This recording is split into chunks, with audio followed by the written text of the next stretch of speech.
आपण बघितलं तर या 65 इमारतीतील जे रहिवासी आहेत, ज्यांची मुळात फसवणूक झालेली आहे, आज सर्व रस्त्यावर उतरलेले आहेत. कल्याण डोंबिवली महानगरपालिकेच्या भोंगळ कारभारामुळे आज या सर्व नागरिकांवरती कारवाई करण्याचा घाट KDMCने घातलेला आहे. जे कल्याण डोंबिवली महानगरपालिकेच्या आम्ही ऑर्डर बघितली, त्या ऑर्डर जी हायकोर्टाची ऑर्डरचा आधार घेऊन कारवाई करण्याचा प्रयत्न करतायत, ती ऑर्डर दुसऱ्या बिल्डिंगच्या नावाने आहे. आणि कारवाई आज समर्थ कॉम्प्लेक्सच्या बिल्डिंगवर करायचा घाट जो घातलेला आहे, कोणाला वाचवण्यासाठी, कुठल्या बिल्डरला वाचवण्यासाठी किंवा कोणाला वाचवण्यासाठी हे करतायत. माझी त्यांना विनंती आहे की त्यांनी सांगितलं होतं की 65 बिल्डिंगमधल्या एकही इमारतीला हात लागणार नाही. मुख्यमंत्री असतील, इथले उपमुख्यमंत्री साहेब असतील, मुख्यमंत्री साहेब असतील, यांनी आम्हाला आश्वासन दिलं होतं की या 65 इमारतीतील एकही इमारतीला धक्का लागणार नाही.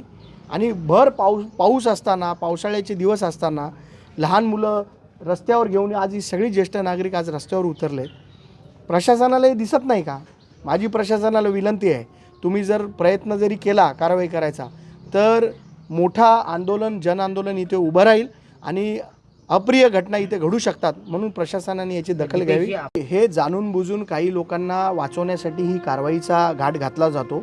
या 65 इमारतींच्या पाठीशी जे बिल्डर, जे अनधिकृत पेपर तयार करणारी जी लोकं होती, त्यांना कुठेतरी वाचवण्यासाठी आणि दिखावा करण्यासाठी की आम्ही काहीतरी करतोय, हे करण्यासाठी ही कारवाई सुरू आहे. आम्ही EOWमध्ये पण गेलो. EOWमध्ये काय झालं? एवढे दिवस आम्ही पेपर दिले, आम्ही पेपर सबमिट केले, एकही गुन्हा दाखल झाला नाही, पुढे काही चौकशी होत नाही.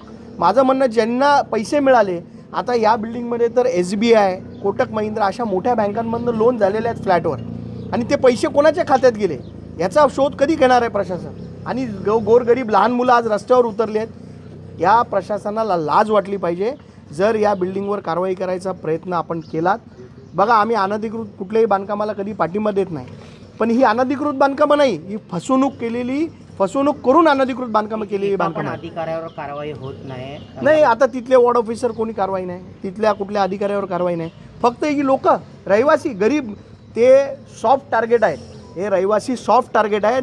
यांना सॉफ्ट टार्गेट केलं जातं आहे. जाणून बुजून आपल्या अधिकाऱ्यांना आणि या बिल्डरांना वाचवण्यासाठी यांच्यावर कारवाईचा बडगा उघडला जातो असं मला वाटतं. काल माध्यमामध्ये बातमी प्रसारित झाल्याच्या नंतर आज खरं पाहिलं तर आजची कारवाई पुढे ढकलली आहे का नाही ढकलली आहे, अजून आम्हाला कुठलंही लेखी किंवा आम्हाला कुठलंही प्रशासनाकडनं उत्तर आलेलं नाही.